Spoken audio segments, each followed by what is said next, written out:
Welcome to SomPrana. I'm Sarah Herr, a somatic practitioner. And I am Dr. Aarti Soorya. I'm an integrative medicine practitioner.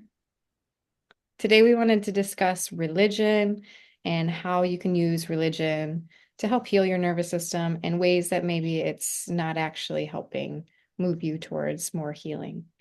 Um, I know you and I have talked a lot about this. I know we talked a lot of things, but Yeah. uh, in your religion, what did you see the most of, and how has that changed for you now? Yeah, great question. So I grew up Hindu and my parents are immigrants. So when they came to this country, it was a big part of their culture and they wanted to teach that to my sister and I. And so when we were growing up, there was a heavy emphasis on, going to temple and learning, all the things and doing the rituals and all of that. And I think like at that time, when we're growing up in two different cultures, like Indian at home, American at school, it was a very confusing time for my sister and I because it was kind of like you were one way at home, one way at school. They didn't really mesh well. And it felt like it was forced upon us to learn this stuff. And Mhm. automatically, you're already like, I don't fit in here. I feel very uncomfortable with who I am. And then I'm forced to do all this stuff. I don't see what the point is. So there was no real true connection to, I think, the teachings of Hinduism. And, as you get older, you have life happen to you.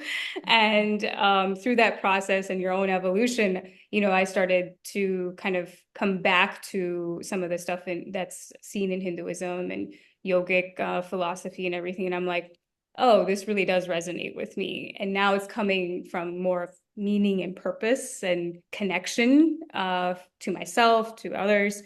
And so it has really transformed also the way I live now. So it's now it's a beautiful relationship. I think before it was a very controversial relationship.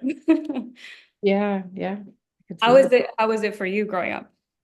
Pretty similar that it was like we went to church, we had our rituals, but outside of that, I felt really disconnected from it. And it felt more about learning the rules, learning the rhythms, and less about feeling that connection to yourself and to God and to, just the healing properties that are really the base of religion.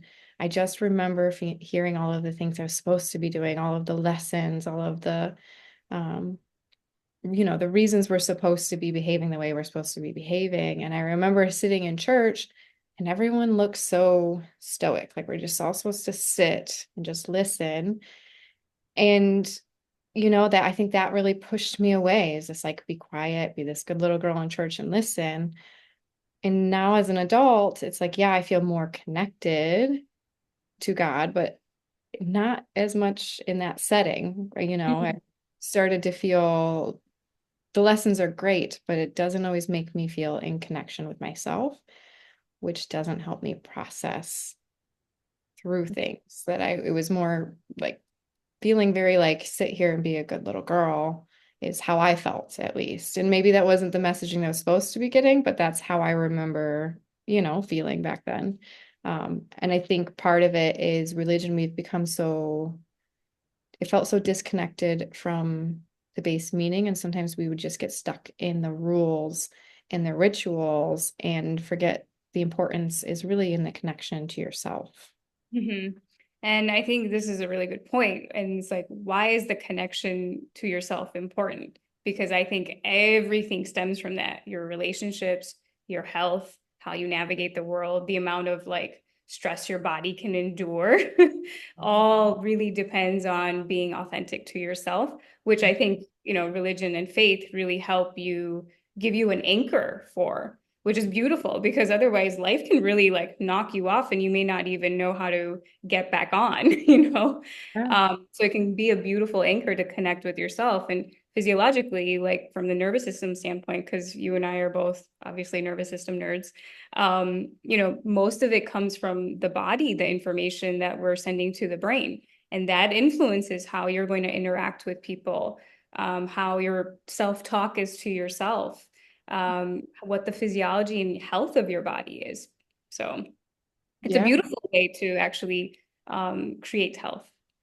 it is. Yeah. And coming from the somatic perspective, if leaning more towards in our religion, if you know you're watching this and you're wondering how can I use religion to help me towards healing, help me towards full health, is leaning more towards feeling sensations in your body when you're in your place of worship or however you're worshiping, and allowing those sensations to be. You know, I have some clients, they say they give it to God, but part of that is feeling in their body is they you have to feel it first and build safety in that place of worship or in your prayer that it's okay for me to feel this because I'm being supported by, you know, God, Allah, whoever is your the universe, you know, however your spirituality looks is feeling it in a safe place is what starts building us towards regulation.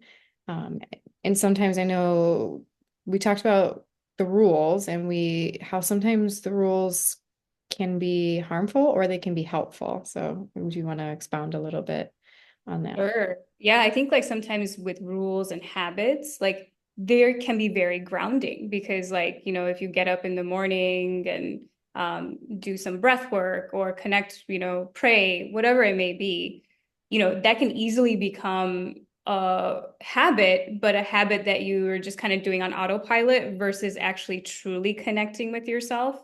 And when you're just doing it on autopilot, the physiology is totally different from when you're actually sitting there and connecting with yourself. So it's both ways. Like it could go, one where it's just not really doing anything for you. And then you're just not really seeing, not living life with true presence and joy and all the emotions. I shouldn't say just joy, but all the emotions and feeling it and being with it. So I think that's kind of how I look at it. And I think we Yeah, said before too. yeah, that's great. You hit the nail right on the head. Um, um, I was going to say too, to add on to that, is sometimes you have to be careful of the rules. Is it causing you to shame spiral and to just sit in shame and to shame yourself rather than seeing the rules and seeing this is something I want to live up to? And I'm going to allow myself to grieve that I haven't been. And I'm just going to keep working forward. But if you're just using it to shame spiral, it can keep you dysregulated. If you're just cognitively saying, I shouldn't be doing this, I shouldn't be doing this, you're going to stay dysregulated because if you keep doing the thing you keep saying I shouldn't be doing, you're just going to self-shame and then you're going to go into a dysregulation pattern. So you do have to be careful sometimes with the rules and rituals to not be using it to shame yourself and being a little bit easier on yourself and working slowly piece by piece. Like this is something I value and I want to work towards it. So what can I do? And then sitting in those feelings in your practice and whatever that looks like. Yeah, and I think one thing to like piggyback off the rules things is like, learn from other, religions and faiths and take, give yourself permission to you step outside the box too and like take what resonates with you. It doesn't have to be like the line is, the box is here and you have to stay in that box only. Like I feel like a lot of people when we grow up, it's like it only has to be what we grew up in and that's it. Yeah. Explore, right? Give yourself permission to explore and integrate and learn yourself through different teachings. Like that's another way to, I think, really build resiliency too. Yeah, that's beautiful to be able to see outside of that box and to see, you know, maybe this isn't a fit for a reason. Hmm.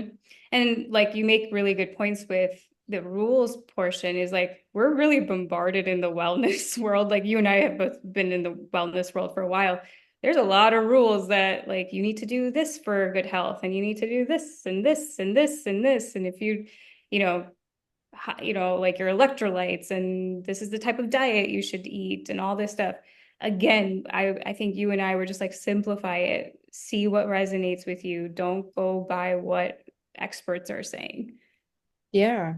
Yeah. And that's both for habits in your life and then for your spirituality is if something isn't working, sometimes you have to look at that. Is there a reason that this isn't working? Is this um maybe not aligned with you? Yeah, yeah, that's a good word. aligned. Yeah. I think alignment really creates a resilient physiology. Mm-hmm. Yeah. So, yeah, I loved this conversation. Me too. I think it And was something we both, kind of struggled with for a while and have kind of found our way over the years.